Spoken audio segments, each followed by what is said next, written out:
Então o mercado também tem assediado muito Lula, a gente vê isso sempre, né? Tem destacado aqui sempre pelos jornalões, então perguntando, quem é que vai ser o ministro da Economia?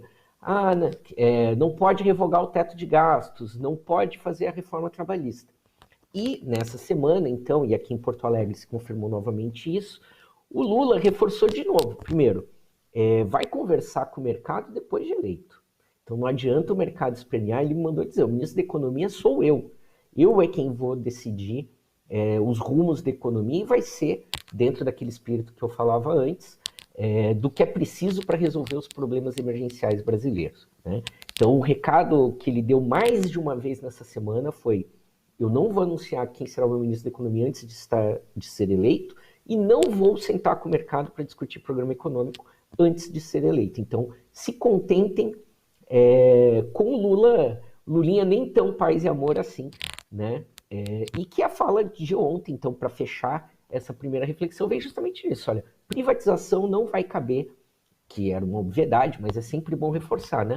Não cabe no programa de governo do Lula. Então, é uma situação em que essa moral que o Lula está colocando, está tendo nas pesquisas, se de fato ele vencer no primeiro turno ou vencer com uma grande vantagem de votos no segundo turno, coloca o PT e o próximo governo numa condição de negociação com o mercado muito melhor.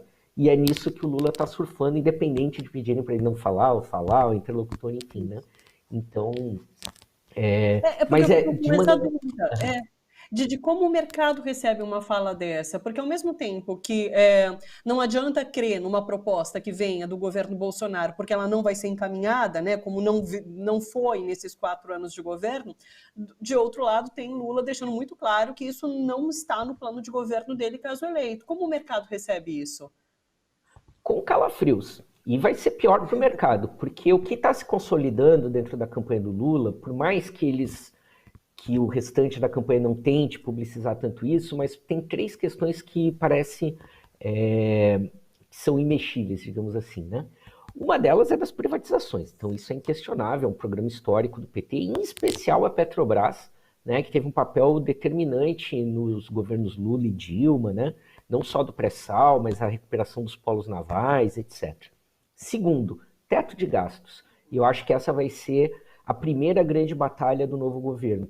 Há uma sensação, eu conversei com economistas que participam daquele grupo, da Fundação Perseu Abramo, e há uma convicção de que essa vai ser a primeira batalha, que assim, não tem como governar 4 anos sem mexer no teto de gastos logo de cara. Então, essa é outra questão que o mercado vai ter que aceitar, né? Talvez o PT tenha que construir uma saída criativa, digamos assim, para driblar isso, para construir, mas o certo é que o Lula quer mexer no teto de gastos. E o terceiro, isso é bem interessante, Thalita, para mim fazer minha média com a CIS, é que a reforma trabalhista vai sim sofrer alterações. Talvez não seja revogada, talvez tenha outros caminhos, mas o que é interessante aí é que quem a campanha escalou para quebrar as resistências à reforma trabalhista, quem é que será o garoto propaganda da revogação da reforma trabalhista? Geraldo Alckmin.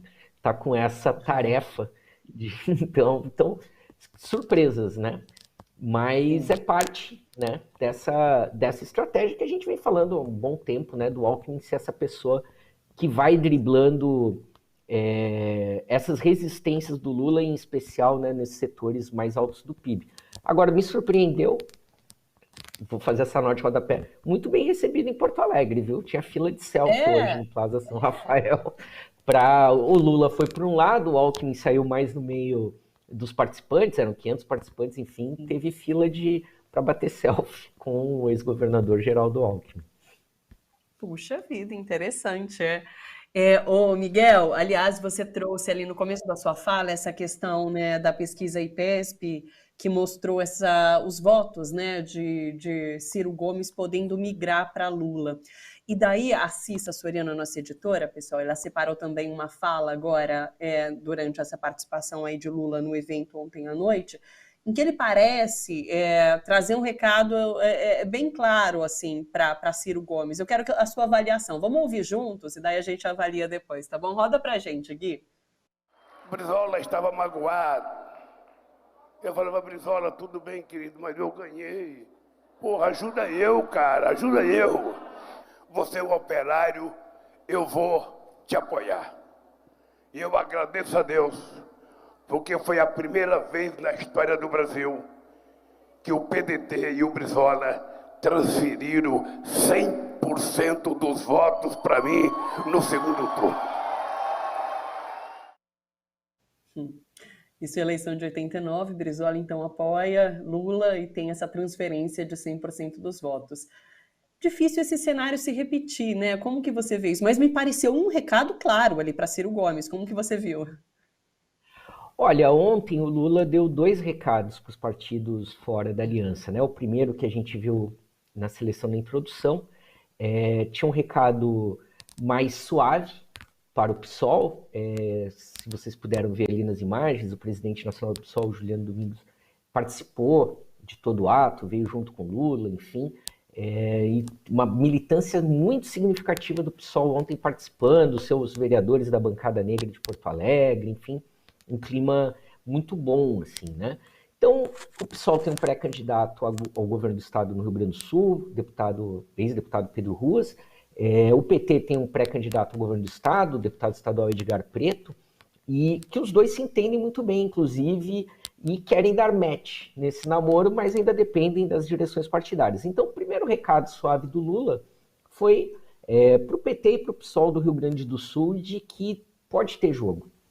O segundo recado mais duro foi para o PSB, porque o PSB do Rio Grande do Sul, ele tem um pré-candidato ao governo, que é o Beto Albuquerque, que foi vice-líder no Congresso do governo Dilma, mas depois direcionou a sua bancada para votar pelo impeachment da Dilma, apesar de ter feito parte do governo, e tem feito claramente campanha para o Ciro Gomes nas redes sociais. Então também foi meio de que lado você samba, afinal de contas, PSB, você vem com a gente no palanque estadual e nacional ou não, né? E isso é um dos fatores que o Lula pretende resolver nos próximos dias. De novo, conversando com integrantes da coordenação hoje, eles me reforçaram isso. Olha, o Lula deu um prazo para resolver Rio Grande do Sul, Santa Catarina e Espírito Santo, mas, obviamente, todos os caminhos levam para São Paulo, né? E que implica na retirada da candidatura do Márcio França ou disputar o Senado, enfim. Mas esses 4 estados estão aí com seus destinos interligados. Então, a fala mais dura ali, no sentido de vocês têm que voltar a conversar, foi para o PSB gaúcho. O PDT está nesse bloco também, porque uma parte da militância do PDT não fala publicamente, até pelo estilo de campanha que o Ciro construiu. O Ciro é candidato desde 2018, né? Sejamos sinceros, desde da ida a Paris, enfim, e criou um estilo polarizado, ainda que uma hora batendo no Bolsonaro, hora batendo no petismo, ora flertando com a terceira via, etc. Então, ele apostou numa lógica passional, de uma militância que eu não diria nem que é trabalhista, eu diria que é uma militância cirista. Se o Ciro deixar o PDT, como já deixou o PSB, como já deixou o PMDB, como já deixou o PSDB, provavelmente uma parte dessa militância, que eu diria que é um antipetismo envergonhado, seguiria o Ciro para outros caminhos. Agora, como sempre, né, quanto mais a gente vai indo em direção ao Nordeste, há uma base do PDT que gostaria de apoiar o Lula desde o primeiro turno, né? Não, faz muito tempo o PT tem emitido sinais de que quer conversar com o Ciro. O Ciro adotou uma postura que é intransigente, muito diferente do Brizola. Eu não quero aqui confessar a minha idade, mas na minha juventude eu tive o privilégio de testemunhar a chapa Lula-Brizola em 94, quando aí o Brizola aceitou ser vice do Lula. E nas minhas primeiras atividades políticas, tive a oportunidade de ver e me surpreender com a química que eles estabeleceram entre eles dois, né? A experiência do Brizola e a intransigência, no bom sentido, com o Lula naquele momento, foi realmente um momento muito rico da política, assim, um grande aprendizado, né? O Brizola é uma figura histórica e sensacional. Então, eu acho que, infelizmente, o recado do Lula seja para a militância do PDT, e muito provavelmente isso as pesquisas estão apontando. Como a gente está vivendo essa polarização, as pessoas vão, e aí eu não digo a pessoa que é filiada, que tem carteirinha, que é vereador ou que é deputado, mas esses também, né? As pessoas vão querer decidir a eleição nesse primeiro turno. Não quer dizer que nós vamos conseguir, que essa eleição será de primeiro turno. Mas o fato, e a gente tem dito isso, né, desde o ano passado, tem 2 candidatos, né? Então, há uma tendência muito forte, isso vai se acelerar. É bom lembrar que a gente está a 120 dias das eleições, mas ao mesmo tempo nós ainda não estamos no processo eleitoral. Então, eu acho que a tendência a partir de agosto é cada vez mais polarizar, nós vamos ter programas eleitorais, etc. E a candidatura Ciro Gomes, lamentavelmente, já mencionei outras vezes, tem um excelente programa de governo, muito que poderia ser aproveitado, mas eu imagino que o Ciro Gomes vai terminar o primeiro turno, mesmo que nós tenhamos um segundo turno, com muito menos do que esses 9% que ele tem agora, né? Vai ser dizimado. Agora, teve aí a boia de salvação para sair com dignidade dessa campanha, mas acredito que eles não vão agarrar, né?